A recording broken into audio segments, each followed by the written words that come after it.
Oh, you got a loquat tree. Love loquats. Ooh, it's starting to fruit. It looks like it's been fruiting. Wow, that's the first I've seen it. There's some back here too. I was gonna graft some of my neighbors on there, but now that I see it. Made. Same thing, should I prune some of the interior? Mm-hmm. Yeah, like these branches right here, I would take these off. Really with a loquat tree, you want to make it kind of an umbrella.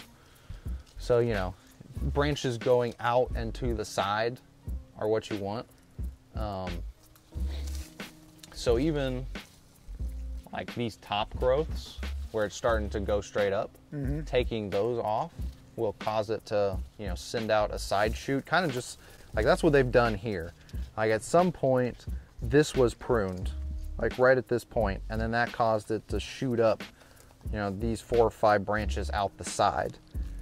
And then it continued to go straight later on, but you just end up with more branches, which leads to more flowers and more fruit. So would you cut this one off? I will cut this one off. So this one is kind of going to the side. Okay. And with pruning, it's kind of like, you know, it's sculpting. The tree wants to have a specific growth habit. You want the tree to have a specific growth habit. So you find that compromise of what's good for the tree, what's good for you. So, you know, this is a pretty mature branch. This is what you're eating here? You grab one of these? Yeah. That's a pretty good one. Yeah, a little squishy, but not wrinkly yet. And they'll have 2 or 3 seeds in the middle.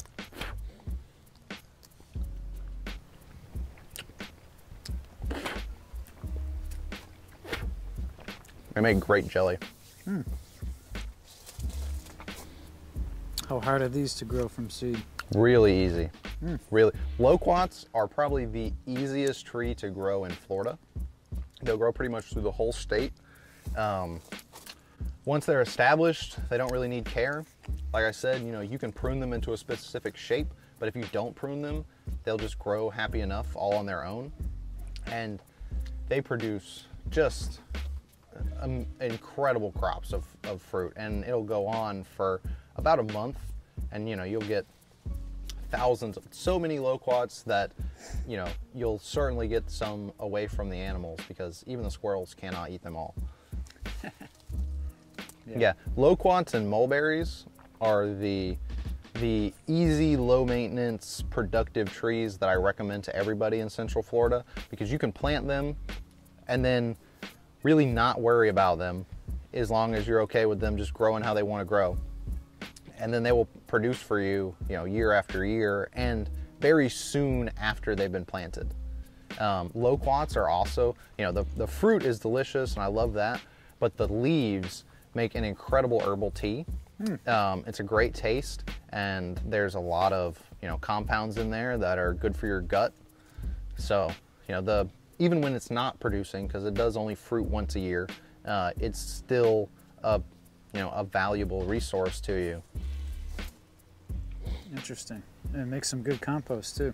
It does, and yeah, as those leaves fall, you know, that's really what you want, especially in Florida. You know, if you lived in the Midwest in a prairie, you know, you wouldn't necessarily need to have leaf litter to cover your soils, because that's just a different environment. But here, where, you know, the soils only a couple hundred years ago were forested and covered in dense litter, you know, they're not in a state where they can just be grasslands and covered with thatch and, you know, other types of dense perennial, you know, full sun species, because those species don't exist here.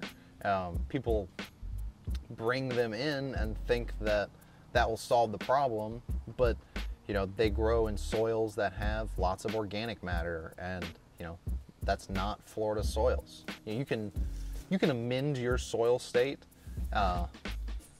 really to be what you want it to be. You know, you can bring in lots of things. It's all about how much input are you willing to put in. And for me, you know, I think the best systems require the least amount of input from me as a person, because, you know, I'm not a plant, I'm not soil, I'm not the forces that are growing these things. And so, you know, I just try to guide those processes in a way that, you know, works with me. You know, I could just let my yard grow and be wild, and honestly I'd probably be happy with that, but nobody would ever come over and nobody would ever want to walk through. So we just find that middle ground of what's livable and comfortable as a human, but still just abundant and beautiful and bountiful in the, you know, the natural plant and soil world. So this is almost 4 years old. It just started. This is the first time it started fruiting. So nice. And it looks great. It's definitely got, you know, a little bit of insect damage, but you look at the new growth, and it's beautiful. Awesome. This is the first time I've seen the fruits on here too. And, definitely enjoy them while you can. Yeah. Well, that one was nice and sweet, and my girl, she didn't think they were that sweet, so I'm gonna have to. If you eat them when they're not ripe, they're very sour, and some people like that. But and these are all ripe. I mean, this one maybe. Oh, no, that's just rotted. Yeah, that one's not good. Yeah. Honestly, none of them are getting to like their full potential. Okay. Once they start to, you see those cracks on them, they basically ripened up as much as they're going to. Okay. And then they'll start to shrivel. So like, you know, that one shriveled up, but there's a few in the back there that look really good. Cool. Thank you for watching Mike's in the Garden. To check out all of our clips and videos with our walk and talk with Sam Igo from Central Florida Abundance, click on the link in description below. We have a whole playlist. And please feel free to comment, any questions, reach out to Sam, and please like and subscribe. More great content from Mike's in the Garden and my Central Florida Food Forest. Peace and love, everybody.